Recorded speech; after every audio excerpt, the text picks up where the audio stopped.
Another month gone is just gone. Before I get emotional, let's cover what's up with the PlayStation Vita homebrew scene. What's going on, guys? Dr. Brute 7 signing in. Let's start with the releases of the month. You know what? So let's start with the release of the month. Wait, hold up. I changed my mind. I'll tell it to you later. Instead, let's start with updates. Both VITA and JAILBREAK got updated to their latest versions right while I was streaming, and one of you guys were on the stream facing issues with accessing VITA. We figured it out together right at the moment. So yeah, just update VITA from VITA itself. Do the same with JAILBREAK. I would highly suggest running JAILBREAK after performing the update to keep all the runtime packages and prerequisites updated as well. Next, we got RetroFlow Launcher. It's a 3D cover flow launcher for every game installed on your Vitas. You can also scrape for box arts through the internet. It will do it for you. Categorize the games and so on. Just update it through VITA app.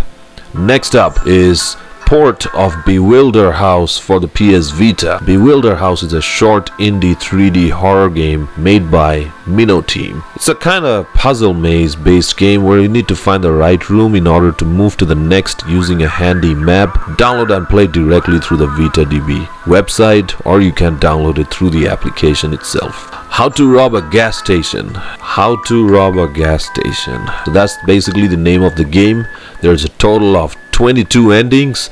The game lasts about 5 minutes. That's basically how much I last in bed.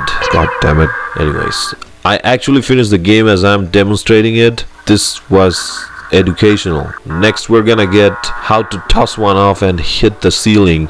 So stay tuned. Bad jokes aside, just download and play this game through VITA website or the application. I gotta stop with these bad sexual jokes. Up next, we have this Quake 3 clone with multiplayer mode of Star Trek Voyager Elite Force. Basically, it's Quake 3 Arena. I used to play this game a lot locally. Quake 3, fun times, man.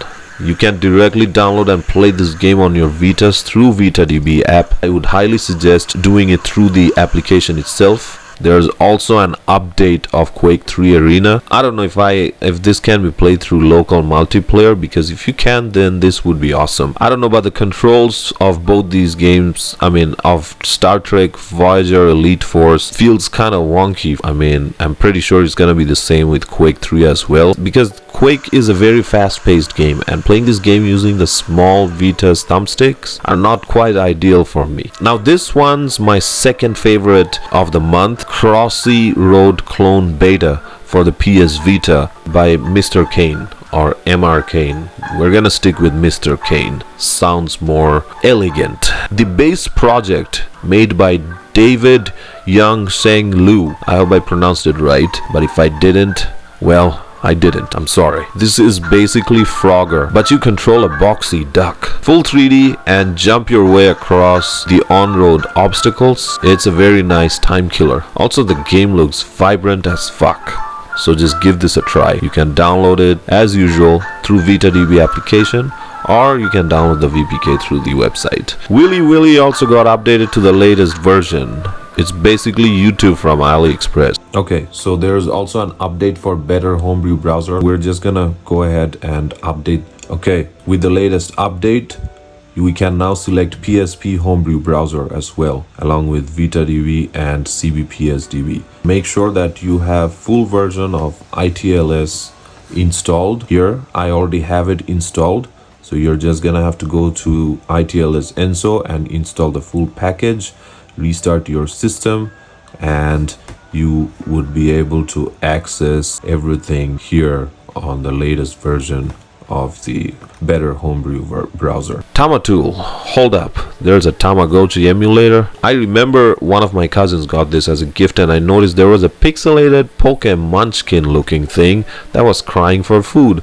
I was like, shut the fuck up, fool, I'm hungry too. So now we got this on the PlayStation Vita. Great. That's a whole lot of work to take care of someone, man. You know what? I'll just show you guys how to get to it. Oh yeah, before we jump over into the PC, very first thing that we're gonna do is just quickly download and install Tamatool VITA. So it says the Homebrew, this Homebrew has extra requirements in order to work properly. So we need the Tamagotchi data files. We're gonna do that later.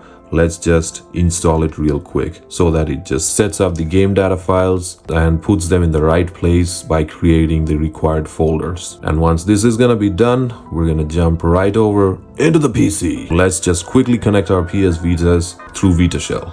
Okay, so after performing these steps on the PlayStation Vita, after installing Tamagotchi, we're gonna have to place the ROM. We're going to need the main version of the ROM file. As it said on the GitHub, it says it requires a compatible Tamagotchi P1 ROM called rom.bin. Please do not ask me where to gather these ROM files from. YouTube has its set of rules. We need to adhere to those. So please fuck off. We're just gonna have to just extract the RAR file. We're gonna get a folder. So inside the folder we have a file named tama.b. Quickly rename it to rom and change the extension to bin. It's gonna ask to confirm. If you want to change the extension, go ahead and say yes. Alright, next step would be to connect your PlayStation Vitas using VITA shell. And once the PlayStation Vita's memory card shows up, you're gonna head over into the data folder and you're gonna right click and create a new folder, name it as Tamatool, exactly like this. Alright, once that folder has been created, you're gonna head over inside that folder. You won't have all of these because I already hatched my Tamagotchi, that's why. You're just gonna place the rom.bin file that we just renamed, transfer it inside the created Tamatool folder, and after that do a quick demonstration on the PsVita itself. So after performing those steps on the PlayStation Vita, exit out of VITA shell and you're going to run Tamagotchi.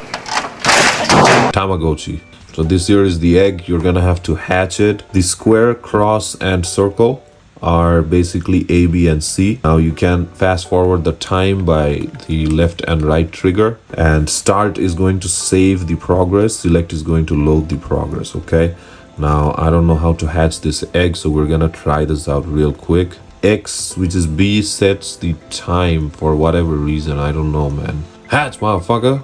Okay, there you go, it hatched finally, you piece of shit. Took me 3 minutes to hatch this piece of poop. I did my part. Tamagotchi is here. All right, man. I'm feeling claustrophobic, man. This game is not for me. This is weird. The fuck kind of game is this? Jeez, man. And the controls are inverted. Vertically, the controls are inverted. So that's also another thing. Yeah, well, fuck this game. I don't know. I don't have any idea how to use this application. I tried my best. However, after reading several things, instructions and GitHub, I understood that if you have a host site, then you would be able to directly connect it using the IP address through this app, and you'd be able to download any kind of games or VPKs. Could be wrong, but that's what I was able to figure out. That's one of the features. That's one of the applications of this app. And also there is FTP, but there are better and easier ways to use FTP. VITA shell, you know? So yeah, I'm gonna stick to that. Now this... what the fuck is going on with this? Someone is trying to port GTA to Sega's final nail in the coffin of a console, the Sega Dreamcast. You know why this is possible? Because originally GTA 3 started off as a Sega Dreamcast game, but due to the consoles bombing like a nuclear disaster, the production shifted to the most popular and the one and only PlayStation 2.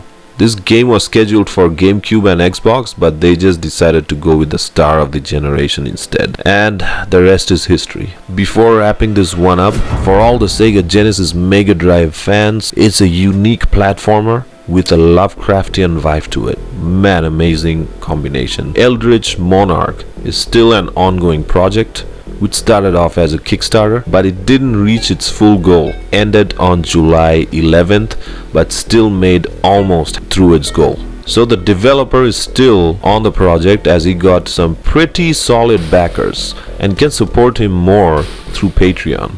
And he is looking for publishers who would be able to boost the production. You can download and play the prototype by visiting the link in the description. Pretty awesome, just give this a try. I love these single-handed indie projects. Alright, so that's basically it for wait, how could I? Jeez, the most awesome release of the fucking month. The Simpsons Hit and Run has been ported to the PlayStation Vita, and you know what's the best part? I got a dedicated tutorial for it, so fuck you guys and check it out, as I don't want to talk more about it. Anyways, now I can wrap this video up. The month of July has been quite amazing. Let's see what's in store for us for the month of August. Check out my other contents. Don't forget to like and subscribe. Join me on my live streams if you want to. I'll be seeing you all in the next one. Dr. Root 7 signing off. Peace.